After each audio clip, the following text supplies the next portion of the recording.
আসসালামু আলাইকুম ভাই ও বোনেরা, আপনারা সবাই কেমন আছেন? আশা করি আপনারা সবাই ভালো আছেন। আলহামদুলিল্লাহ, আমিও ভালো আছি।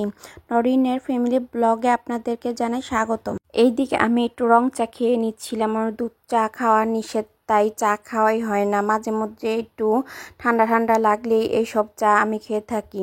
তো এইদিকে দেখেন, আমার শ্বশুর আব্বু এই বাসায় মুরগি এনেছে।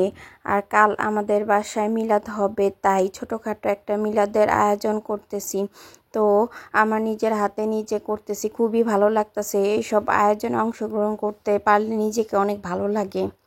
এদিকে আমি মুরগিগুলো রাতে কেটে ধুয়ে ঝরা দিয়ে রেখেছি। শাশুড়ি মা এখানে কি কি মশলা যেন দিবে, দিয়ে নর্মাল ফ্রিজে রেখে দিবে, তাই এদিকে রাতে আমি কাজগুলো গুছিয়ে নিচ্ছিলাম। এখানে পেঁয়াজটাও ছিলে নিচ্ছিলাম। এখানে আমি প্রায় 1 কেজির উপরে পেঁয়াজ ছিলেছিলাম ওই দিন রাতে, আর যদি আরও লাগে তারপর দিন আমি কেটে দিব।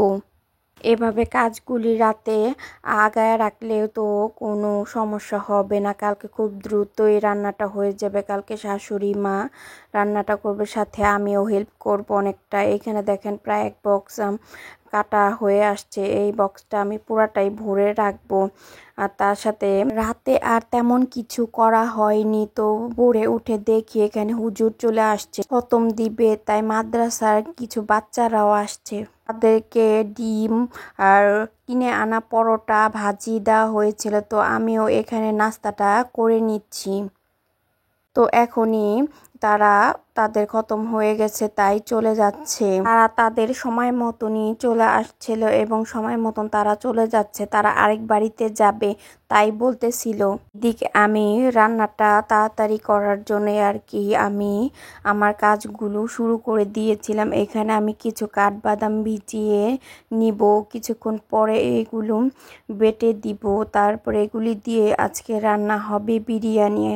আর আমি তার সাথে করতেছিলাম হলো এই যে এখানে তেল গরম দিয়ে দিয়েছি, এই মাংসগুলো ভেজে নিব। আমার শাশুড়ি মা এখানে কি কি মশলা যেন দিয়ে এখানে ম্যারিনেট করে রেখে দিয়েছিল রাতে, ওইটাই আজ এখন ভেজে নিচ্ছিলাম। মুরগির গোস্ত দিয়ে বিরিয়ানি হবে আজকে, তাই ভেজে নিতে হচ্ছে। এখন সবটি গোস্ত আমি ভেজে নিব। ভেজে নিলে বিরিয়ানিটা বেশ ভালোই হয়। এখানে প্রায় অনেকগুলি গোস্ত ছিল, ওইগুলি সব আমি ভেজে নিচ্ছিলাম। সবগুলি গোস্ত ভাজতে আমার খুবই সময় লাগতেছিল, আর হাই আঁচেই এই গোস্তগুলো ভেজে নিতে হবে। আজকে আপনাদের দুইটা টিপস দিব আর দুইটা রেসিপিও শেয়ার করব। একটু খেয়াল করে খুব পুরাটা ভিডিওই দেখবেন, আশা করি আপনাদের ভালো লাগবে। ভালো লাগলে লাইক কমেন্ট শেয়ার করবেন। এই ছোটোখাটো মিলাদের কাজগুলি করতে খুবই ভালোই লাগে।